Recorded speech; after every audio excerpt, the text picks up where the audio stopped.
So we initiated in the year 2003 a study to compare treatment consisting of bendamustine plus rituximab against the so-called standard approach, which of course is in most countries of the world CHOP plus rituximab.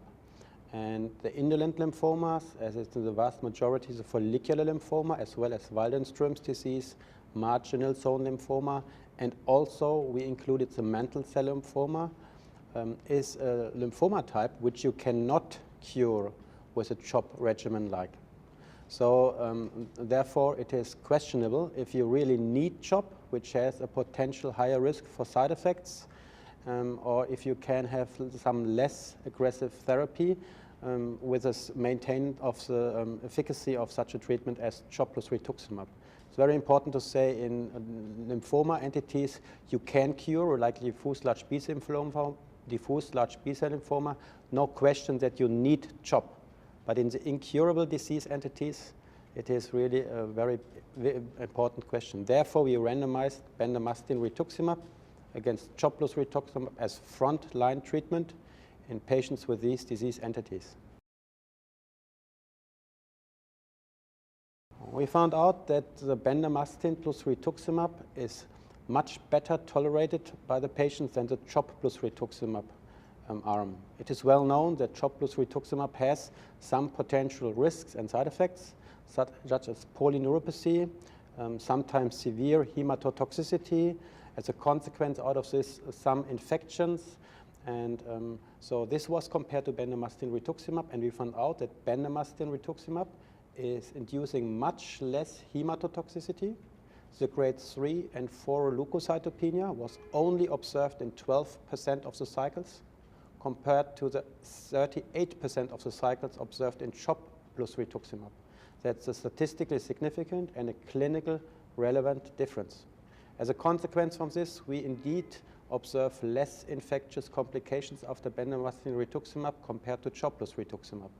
Also, on the other side, very interestingly, more G-CSF was used, of course, in the CHOP plus rituximab arm, because it is inducing much more hematotoxicity.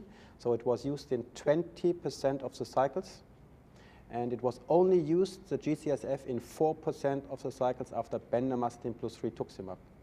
So that's interesting things. And also what is known as a consequence of the CHOP regimen is that some patients can experience polyneuropathy due to the vincristine, which is in this regimen included. And so these people have paresthesias in their fingertips or toes. This is not often seen after bendamustine rituximab. So clearly a better tolerated regimen compared to CHOP plus rituximab. But the question is, what is the efficacy?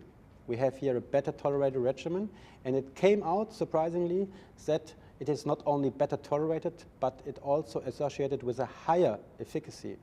And the difference was 20 months a gain of 20 months in favor of bendamustine.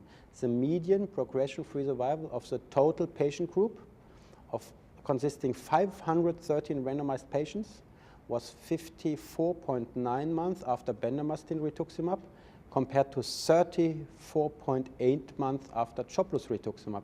This is a difference of 20 months, which of course is not only clinically significant, but also highly statistically significant.